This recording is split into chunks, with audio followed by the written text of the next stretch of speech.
Okay, let's discuss about Rapoport Luebering cycle. इससे MCQ आ सकता है. ठीक है, मैं बताऊंगी कौन सा पॉइंट इसमें इंपॉर्टेंट है. रैपोपोर्ट ल्यूबरिंग साइकिल जो होती है ये एक्चुअली में हमारे पास ग्लाइकोलिटिक पाथवे जो होता है उसमें ही एक डेविएशन होती है. ठीक है, मैं आपको बताती हूँ अभी. ओके, तो ये हमारे पास ग्लाइकोलिटिक पाथवे. ठीक है, इसमें कौन सा स्टेप पे अब डेविएशन देखने को मिलती है हमें, दैट इज़ हमारे पास जो 7th स्टेप होता है. कौन सा स्टेप? 7th step. ठीक है, यहाँ पे 1,3-बिसफॉस्फोग्लिसरेट 3-फॉस्फोग्लिसरेट में यूजुअली कन्वर्ट होता है. बट रैपोपोर्ट ल्यूबरिंग साइकिल हम किसे कहते हैं जिसमें 1,3-बिसफॉस्फोग्लिसरेट जो होता है ये कन्वर्ट हो जाता है इंटू 2,3-बिसफॉस्फोग्लिसरेट पे. ठीक है, किसमें कन्वर्ट हो जाता है? 2,3-बिसफॉस्फोग्लिसरेट में. इसको कैटालाइज कौन सी एंजाइम करती है? ये फर्स्ट पोजीशन से उठ करके ये फॉस्फेट सेकंड पोजीशन पे चला जाता है. सिर्फ इतना ही माइनर चेंज होता है. तो इसको कैटालाइज करती है म्यूटेज एंजाइम. कौन सी एंजाइम? म्यूटेज एंजाइम.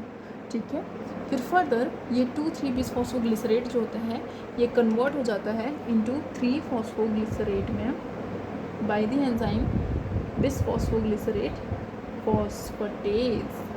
ठीक है, ठीक है. अब ये जब हमारे पास एक अलग सा बाईपास टाइप का रास्ता बन जाता है तो ये 8वीं मॉलिक्यूल जो प्रोड्यूस हो रहा था 1,3-बिसफॉस्फोग्लिसरेट से 3-फॉस्फोग्लिसरेट बनने पे ये नहीं बनेगा. ठीक है, तो रैपोपोर्ट ल्यूबरिंग साइकिल में एक इम्पॉर्टेंट पॉइंट क्या है कि 1 ATP लेस इज़ प्रोड्यूस्ड. ठीक है, अगर कोई भी आपको पूछा जाए कि नॉर्मल ग्लाइकोलिटिक पाथवे में कितनी ATP टोटल बनती है तो 4 हमारे पास बन रही थी.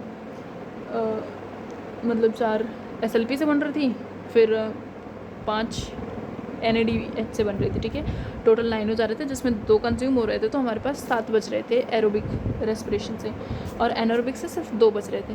ठीक है, बट अगर कोई आपको पूछेगा कि एरोबिकली कितनी ATP नेट प्रोड्यूस होती हैं रैपोपोर्ट ल्यूबरिंग साइकिल के चलने के बाद तो हमें 7 की जगह पे 6 रिप्लाई करना उस टाइम पे क्योंकि एक ATP कम बन रही है. ये स्टेप हमारे पास बाईपास हो जा रहा है. ठीक है, तो कोई ATP की सिंथेसिस यहाँ पे नहीं हो रही है. क्लियर. अब ये स्टेप इंपॉर्टेंट क्यों होता है हमारे पास और कहाँ पे होता है? ये साइकिल चलती तो सबसे पहले कहाँ पे है? RBCs में चलती है. ठीक है, 2,3-BPG का नाम आपने RBCs के साथ ज़रूर सुना होगा अभी तक. अभी 2,3-BPG मॉलिक्यूल होता क्या है? ये मॉलिक्यूल जो होता है ये होता है नेगेटिवली चार्ज मॉलिक्यूल. ठीक है, और हीमोग्लोबिन जो होता है हमारे पास, हीमोग्लोबिन में 4 चेन्स होती हैं. एडल्ट हीमोग्लोबिन की बात कर रही हूँ मैं, HbA की. ठीक है, जिसमें अल्फ़ा 2 बीटा 2 चेन्स होती हैं. फाइन, तो ये हमारे पास बीटा चेन्स हैं of haemoglobin and these are the alpha chains. ठीक है, इनके बीच में जो हमारे पास बीटा चेन ऑफ ग्लोबिन होता है ये पॉजिटिवली चार्ज होता है और जो हमारा 2,3-BPG होता है ये इनकी सेंट्रल पॉकेट्स में आकर के घुस जाता है. हीमोग्लोबिन के सेंट्रल पॉकेट्स में आकर घुस जाता है और ये होता है नेगेटिवली चार्ज है. तो ये नेगेटिवली चार्ज और पॉजिटिवली चार्ज कौन सा बॉन्ड बनाते हैं? आयनिक बॉन्ड बनाते हैं. ठीक है, आयनिक बॉन्ड बनाते हैं और ये रिस्पॉन्सिबल किस लिए होता है? ऑक्सीजन हीमोग्लोबिन डिसोसिएशन कर्व को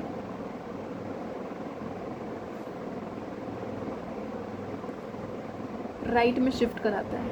राइट शिफ्ट देखने को मिलता है. राइट शिफ्ट मतलब यहाँ पे अनलोडिंग होती है. हीमोग्लोबिन और ऑक्सीजन के बीच का ये जो बॉन्ड होता है इसको वीक करता है और यहाँ पे अनलोडिंग ऑफ हीमोग्लोबिन होती है. क्या होती है? अनलोडिंग ऑफ ऑक्सीजन होती है. और कौन से लेवल पे होगी? टिश्यूज़ के लेवल पे, क्योंकि टिश्यूज़ को चाहिए ऑक्सीजन. हम ट्रांसपोर्ट भी तो इसलिए करवा रहे हैं हीमोग्लोबिन के थ्रू क्योंकि वो टिश्यूज़ के पास पहुंच जाए और टिश्यूज़ अल्टीमेटली उसको यूज़ कर पाए जब ज़रूरत हो. ठीक है, तो अनलोडिंग ऑफ फोटो बहुत ज़्यादा रिक्वायर होता है. कौन कौन से सिचुएशंस में रिक्वायर्ड हो सकता है? Like anaemia. अगर पर्सन अनीमिक है तो उसकी बॉडी में हीमोग्लोबिन क्या है? कम है और ऑक्सीजन की डिमांड ज़्यादा है बॉडी को, तो ज़्यादा से ज़्यादा हमें ऑक्सीजन चाहिए और राइट शिफ्ट चाहिए हीमोग्लोबिन ऑक्सीजन डिसोसिएशन कर्व का. तो हमें 2,3-BPG वहाँ पे ज़्यादा रिक्वायर्ड है. फीटल हीमोग्लोबिन जो हो गया, जैसे फीटल हीमोग्लोबिन जिसको HbF कहते हैं, इसकी एफिनिटी जो होती है ऑक्सीजन के लिए बहुत ज़्यादा होती है. मतलब ये ऑक्सीजन को छोड़ना ही नहीं चाहता. तो ये तो गलत बात है ना, ऑक्सीजन को छोड़ेगा नहीं तो टिश्यूज़ के पास कैसे पहुँचेगी वो ऑक्सीजन और टिश्यूज़ फिर सर्वाइव कैसे करेंगे? फिर तो उनकी नेक्रोसिस हो जाएगी ना ऑक्सीजन नहीं मिली तो. इसीलिए जो फीटल हीमोग्लोबिन होती है, जो फीटस होता है उसको एक्स्ट्रा अमाउंट ऑफ ऑक्सीजन चाहिए होता है जो किससे सप्लाइड होता है? Through the placenta. प्लेसेंटा के थ्रू हमारे पास ऑक्सीजन जो होता है वो पहुँचाया जाता है फीटस के पास तक. ठीक है, और कौन सी कंडीशन होती है जिसमें हमारे पास 2,3-BPG ज़्यादा चाहिए, मतलब ज़्यादा ऑक्सीजन की रिक्वायरमेंट है? COPD हो गया, क्रॉनिक ऑब्स्ट्रक्टिव पल्मोनरी डिजीजेस जो होते हैं, है ना. What are this? Chronic obstructive pulmonary disease, इसमें लंग से रिलेटेड ऑलरेडी प्रॉब्लम है, पर्सन को ऑलरेडी सफ़र कर रहा है, तो उसको ज़्यादा अमाउंट ऑफ ऑक्सीजन चाहिए। एज वेल एज ये इंपॉर्टेंट होता है in the cases of high altitude, जहाँ पे हाई एल्टीट्यूड की सिचुएशन होती है वहाँ पे प्रेशर क्या होता है, कम हो जाता है, तो उसकी वजह से ऑक्सीजन की सॉल्युबिलिटी हमारी बॉडी में कम हो जाती है, तो ऑक्सीजन की डेफिशिएंसी होनी शुरू हो जाती है। ठीक है, उस टाइम पे इसको कंपनसेट करने के लिए हमें ज़्यादा ऑक्सीजन चाहिए होता है बॉडी को, इसीलिए 2-3 BPG यहाँ पे इंक्रीज होना चाहिए at this point of time. Fine, तो ये था हमारे पास रैपोर्ट ल्यूबरिंग साइकिल।